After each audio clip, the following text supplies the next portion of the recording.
আমার মনোযোগ দিয়ে পড়াশোনা করা উচিত ছিল। I should have read attentively. আমার বৃদ্ধ লোকটিকে সাহায্য করা উচিত ছিল। I should have helped the old man.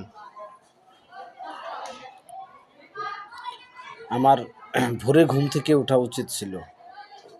I should have got up early in the morning.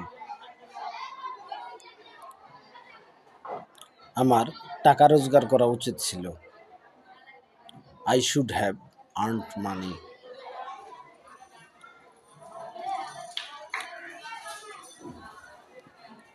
আমার ঘুমানো উচিত ছিল। I should have slept. আমার ডাক্তারের পরামর্শ গ্রহণ করা উচিত ছিল। I should have taken suggestion from a doctor.